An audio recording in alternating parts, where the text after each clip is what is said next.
Pots, Pans, and Pioneers. Today I'm going to be doing a channel update. We've got a lot of stuff happening here in our little urban homestead, and I wanted to just give everybody an update, and I wanted to share a little bit of information. As you all know, this is a vlog and something I'm doing for my adult children. One travels quite a bit, doesn't get to know what's kind of going on with us, and then I just want to document you know, a vlog for, you know, my children to draw from information, and as well as, you know, any future grandchildren, etc., etc. So this is a vlog, and for those of you that don't really enjoy this part of the channel, feel free, no hurt feelings at all. This is just my channel update and things that we're doing as far as getting ready to put our house up on the market, and going through that process of getting your house up on the market, finding land, finding a new home for us to quote-unquote semi-retire at. So we've had a lot of things going on, and this is kind of, I'm going to do this on the fly. I haven't made a list of things I want to talk about. I'm just going to kind of wing it today because our business is so busy right now. We're busy now through October, and it's just straight non-stop, sometimes working up to midnight, 1, 2 o'clock in the morning to fulfill orders for our online stores. So everything is super, super busy. We've also got some new equipment for our business, and for those of you who are new to the channel, I run a company called North Texas Tees. It's we're a garment embellishment company. We do graphic t-shirts, custom t-shirts, promotional items with logos, and we do everything from the gamut, from coffee mugs to aprons to t-shirts to embroidery to hats to blankets to baby clothing.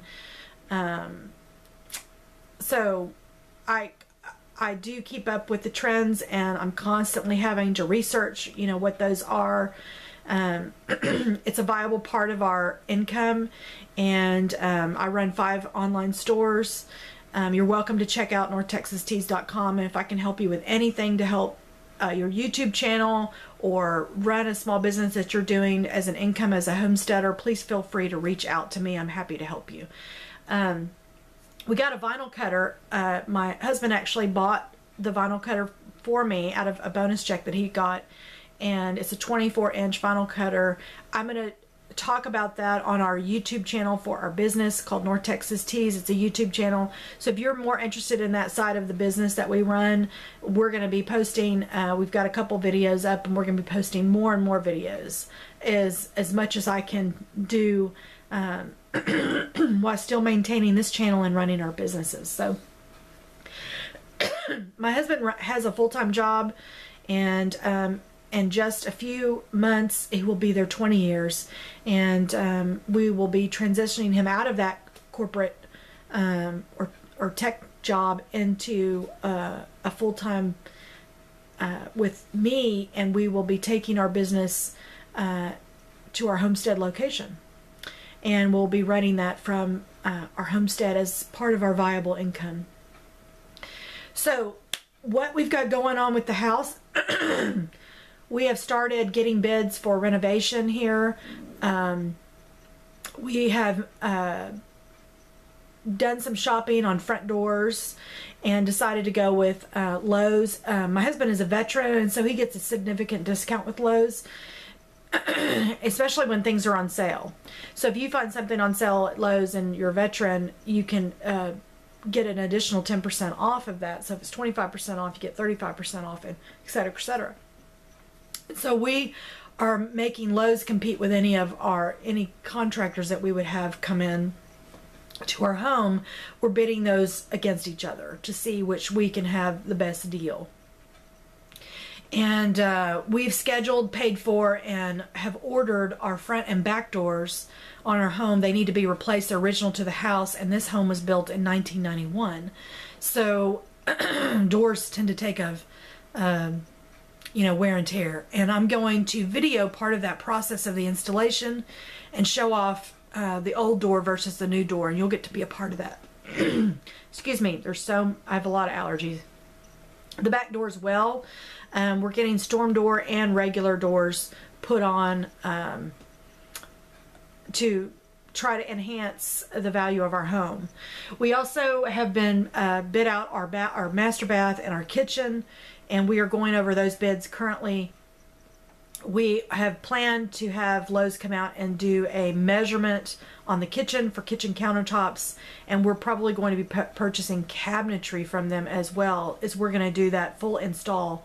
And we're going to put in some sweat equity into our home, and you'll be able to come along with us on that venture as well. Removing the old cabinets, demoing, and then installing the new. Excuse me. Installing the new. I do apologize. So we've got some renovations going here, and a couple of years ago we had the roof replaced, and we had the exterior outside painted, and so that was no small undertaking. We are contemplating moving ourselves into a rent home while this one's being shown and sold, just because I run a business as well as I have 2 dogs here, so it'd be really tough to do showings here, to stop my work during the day to have people come in and look at the house. So we're debating on moving into a rent home while we not only sell our house, but find a land and start the build on our log home. So we've got that going.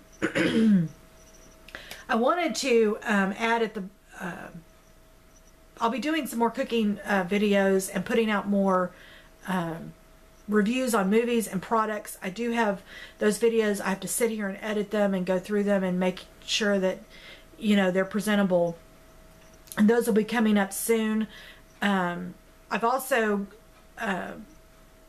been able to do a lot of organizing and packing. I have to tell you, most recently both of my children lost their dad to leukemia.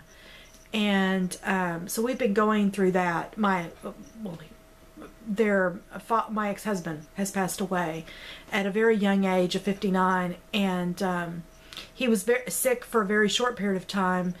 And anyway, he passed away, and so I haven't put up a video in a while, just because we've been dealing with that, going through that process with my children, and they're getting all of his paperwork done. He was unmarried at the time of his death, and so my daughter is his oldest heir, and so she has been involved in quite a bit of and my son as well has been involved in the breakout of his estate, and along with his family.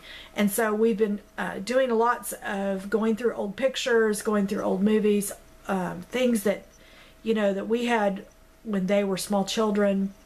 It's been an emotional battle. It's been it tries your faith. It really does. You know, as much as you go through a divorce with someone, and I personally went through a really strenuous custody battle with this person, because obviously, you know, 2 parents love their children, and they don't necessarily want they want to be the biggest influencer with the children, and so they're going to put up, you know, a pretty good resistance against anyone trying to take them, whether you're their spouse or not. And we went through that over 20 years ago, and he's remarried a few times, and so we've been going through that process, and it's brought a gamut of emotions for me. I divorced him back in 1990. Well, our divorce wasn't finalized until 1998, but from 1993 until 1998, I didn't live with him. And we had gone through a custody battle, a separation, several separations, and you know, I was extremely young at that time of my life, and I really just wanted to be uncontrolled. I wanted to be I didn't want the control of a husband. I didn't really like what was going on with my life, and I really wanted to change that, and I wanted to have a really great foundation for my children, and they were 2 and 3. So I jumped into a marriage fairly young at 19, and I got into a marriage while I was still maturing and trying to figure out who I was and what I wanted to do. And of course, I got pregnant and got them through that, took them through that process. And so they've had a lot of, they have had a lot to deal with. And so while as much as, everybody says, wow, having an ex-husband, pass away, a lot of people would love to have, that sort of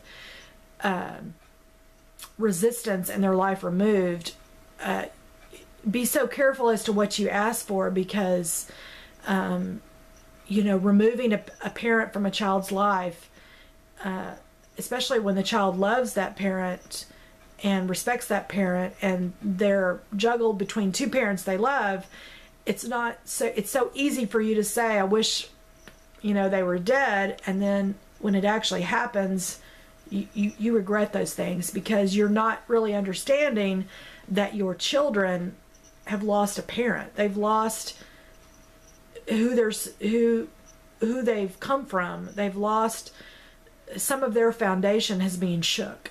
And I am not a fool to believe that their only pride of existence is just from me and my side of the family.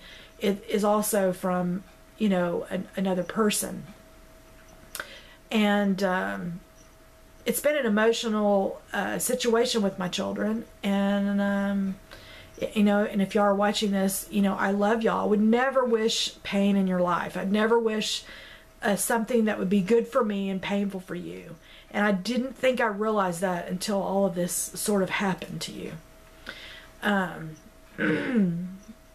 so you kind of go through those gamuts, all those memories, all those times, not knowing that this person that you were married to was probably sick at the time and tired a lot, and going through his own life and trying to figure out, he didn't go to the doctor enough. This could have been prevented. His death could have been prevented, and his diagnosis could have been really, it could have changed the outcome if he would have went on a regular checkup to the doctor. So working and busy and having a busy life kind of puts the doctor aside, and then when you have no other choice but to go to the doctor, then you're faced with that diagnosis is really, really, really tough. So by not putting up videos and not really, being focused on my YouTube channel, I do apologize. Life happens, and we do have life things that go on in our life. If anytime my children are hurt or need me, I stop my life to do what they need. That's just the kind of a person I am. It would be what I would expect from my parent. And so I wanted to share that to maybe as a reminder. We're going through lots of paperwork, and I started thinking, if something happened to me, what would other people that would be going through my things find? Because one of the things that was a real tough thing for my children was to show up at his house and kind of go through his things days after his death, and go into rooms that they were never allowed to go into. And now there's nothing prohibiting them. They have first right to go through those things, and all the paperwork they find. They found letters that I had written him out of anger or frustration during our custody battle. Be so careful about what you leave other people to go ponder through and make decisions and get a sense and not be really in that moment with you. I have really done a lot of paper cleaning around here, just because I am now more aware than ever that if something would happen to me, what really would my life, what would I leave would tell the story about who I am. And, you know, my kids have learned a lot about that. The story of what he left, the story of his life, and really what your home and what you have and who you are tells a lot. I mean, well, it tells a lot about who you are. So I think it's important to really think about that. Think about what it is you're leaving. Not only the great ideas and the training and the teaching ability that you leave your children, but think about what you really leave them. They have access to your bank account. They have access to your email accounts. They have access to your Facebook account. They have access to all of nothing is private anymore. It's now open to everybody that would have a right to your things. And what would they find? It's telling. It's telling. Because every 7 years we're supposed to purge our IRS documents and get rid of them. And I'm a personal, self-admitted paper hoarder. I am always afraid I'm going to need a piece of paper, and I save it. And I've done I'm really proud of myself because I've done a really good job of condensing and throwing out and shredding that. So something to think about. So we're going to be doing a lot of updating. We've got lots of scheduled videos and maybe even a video of my husband and I talking through and planning those renovations. Maybe that would be of interest to somebody, because we may not think of every single thing that a person from the outside would think of. And we would love to share and get knowledge from anyone who's done this process before. So I hope you have a blessed week. Let me leave you with something out of my Little Whispers book. I always leave, or I'm trying to leave on a positive note, and this is called 2 Requirements, and it's by an author called Hannah Moore, and it's just out of a Whispers of Promise book. I try to do an affirmation or something, read and meditate on something positive every day. So this is called 2 Requirements. There are 2 requirements for our proper enjoyment of earthly blessings which God bestows on us: a thankful reflection on the goodness of the giver, and a deep sense of the unworthiness of the receiver. The first would make us grateful, and the second would make us humble. And that applies to what I'm talking about. My children are extremely grateful for all the things that their dad has given them. And whether that is a thought, an idea, a lesson, or a physical item that he left them. But they feel unworthy. So the 2 requirements is that we feel unworthy, but that the giver feels absolutely good about the giving process. We should all want to give first, and we should all feel humbled about receiving. So I hope you'll take away that positive thought for the day. Post one that you meditate on. I'd love to see what other people meditate on and what their positive thoughts are. So have a blessed week, and we'll see you next time.